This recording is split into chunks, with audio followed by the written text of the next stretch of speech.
Hey everyone, Catherine Avery here of Productivity by Design, where we help busy professionals like you streamline your systems, determine your priorities, so that you can maximize your productivity at work and enjoy your life. Today is episode 9. We're going to talk about TSSI, the Time, Space, Style Inventory. This is the second episode. You don't have to listen to them in order. This one is about the saver or the minimalist style.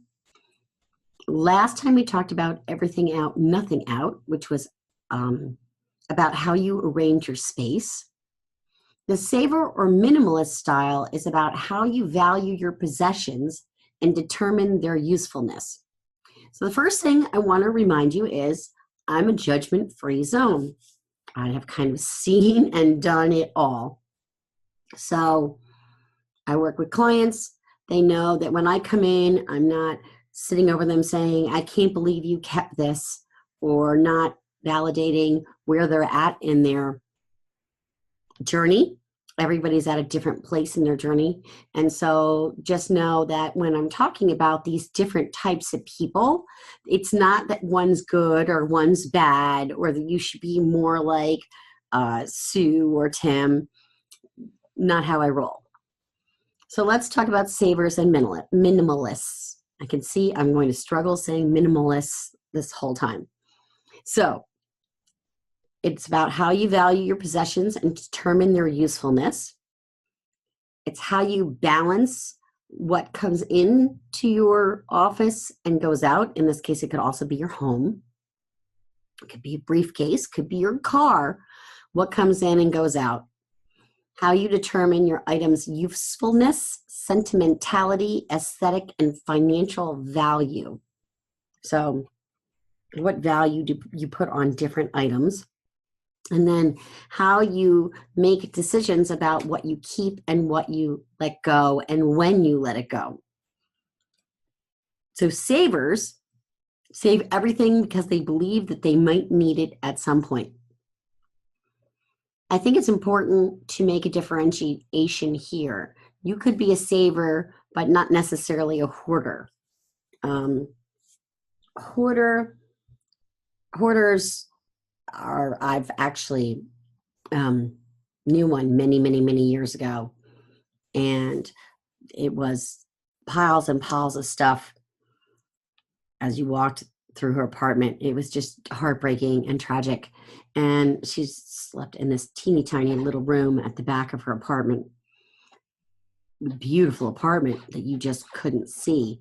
So that is more of a medical condition and requires very specialized help. So let's just talk about people who save stuff because they want it or need it, and sort of set aside the hoarding aspect of life. People who are savers also think that that item is like insurance for the future. They possibly believe that the long-held collections they have are much more valuable than they really are. Case in point, things like Beanie Babies or Cabbage Patch dolls. And even now, unfortunately, antique furniture is only worth about 10% of what it once was. We've really changed. Our society has become much more disposable, and people want more modern furniture. Not to say there isn't anything wrong with that there is anything wrong with wanting that kind of furniture. There is some really wonderful, high quality, modern furniture out there, and it's just a matter of what you choose and what your budget is. But just know you may have a collection that's just not as valuable as you thought it was, and that's something that you may want to consider letting go. So savers feel joy and security when they're buying things, and they believe that holding onto an item is a way to stay connected to that person or to that memory of that person or event or time. So think in terms of, I have this teapot that's 200 years old. It is not a pretty teapot, but it was a gift from my great aunt who died, 14 years ago. So today she would be 112. She lived a nice, long, wonderful life traveling all over the world. And that teapot holds memories of my aunt. Whether or not I need to keep it, you know what? I'm not ready to let it go. But you'll find out as we're talking that I am a saver. So savers typically will say things like the following. And I would like to have you think about whether these are phrases you might say. Surely this item must have some use. When I have some time, I'll go through these things. If I want to get rid of things, what do I do with that stuff that I no longer want? I'll feel guilty and hurt my coworkers' feelings if I give away that cigar box, special pen, notepad, you name it. So what are the disadvantages of being a saver? We've already sort of started talking about some of them. Saving things takes up space. Space holds energy. So every item you have, everything that's in your environment holds some kind of an energy. Some things hold positive energy. They have wonderful memories, and other things have negative energy. So if that pen you got from your coworker, the coworker has moved on and you were never really fond of that coworker, please let the pen go. You're holding negative energy in your office. If that pen was given to you by your boss and your boss is the best ever and you feel really great things every time you use that pen because you think about that promotion when you got the pen, hey, keep the pen. That's really great energy that you want to keep around you. If you have more things, you need more and more storage space, and that's always an issue. And you can be at a sale or a flea market or in the rummage bin at a sale, and your thinking can be clouded. So your judgment can be clouded, and you think, wow, this is such a good price. I just have to have this. And I've seen this happen in a variety of ways where people will end up having slews of tea towels when maybe they only need 2 or 3 of them. Does anyone even use tea towels anymore? I'm not entirely sure. Boy, I'm showing my age. Oh, goodness gracious. So let me use a business example. I had a client and she had many, many projects that she was working on.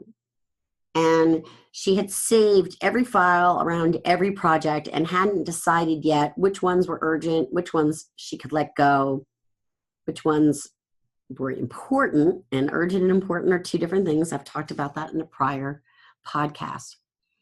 So when we went through her files in her system, there was a lot of discussion around prioritizing. And I had to gently help her figure out what those priorities are. Now, here's the thing. I don't tell you what your priorities are. You tell me what your priorities are. But I can tell you that if you have 25 priorities, that's about 22 too many. You really don't want to have more than 3 or 4 major projects you're working on at any given time. So as we went through, we let go of some project files, and then others we put in storage for another day for reference. And so what happened is, I'm going to guess about 6 months later, I heard this amazing news. She had opened a health club. And that was a completely different direction than where she thought she was going to go in her work life. And she's passionate about it. She's amazing at it. And I want you to know that by clearing space, she was able to clear her mind so that she could focus on what she wanted in the future, what her priorities were. And that's just such a great, amazing story. It makes me so incredibly happy. So what can you do if you're a saver and you want to get more towards a middle ground? First, you want to make sure you find, use, enjoy what you keep. If something brings you joy, keep it. Hey, I'm not going to tell you to throw something out unless you decide you want to throw it out. Now, speaking of throwing out, you want to get rid of things that don't have value to you.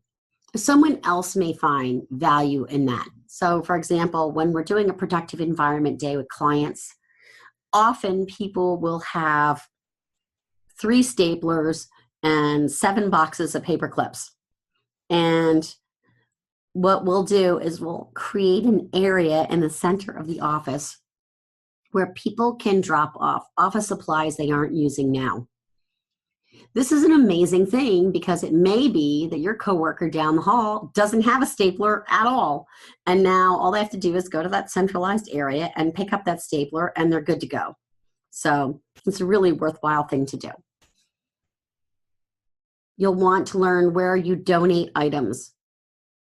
It's really easy to get this block. I don't know how to get rid of something. I don't know where to sell it. I don't know what to do. Listen, we've got eBay now. There's Facebook Marketplace.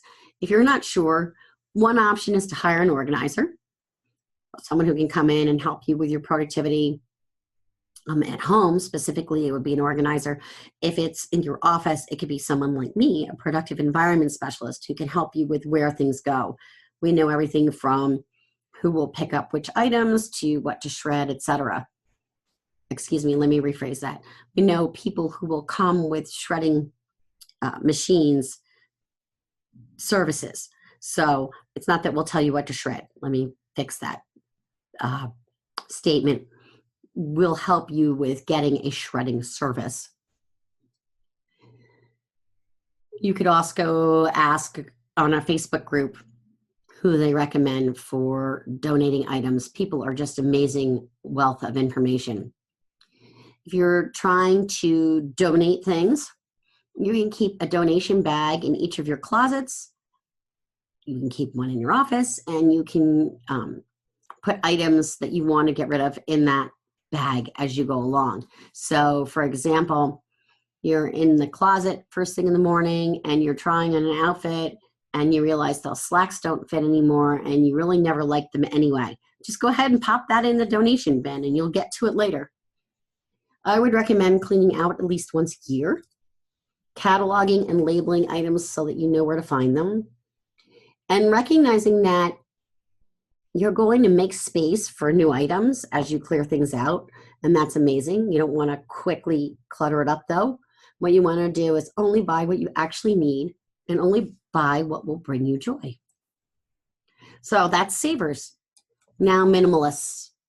Minimalists do not like excess anywhere. Excess stuff, clutter, things they see out and about makes them feel uncomfortable. They want nothing on their counters, nothing on top of any surfaces in the home or in the office. They would rarely go to a tag sale or a rummage through a clearance bin, not driven by buying something at a sale.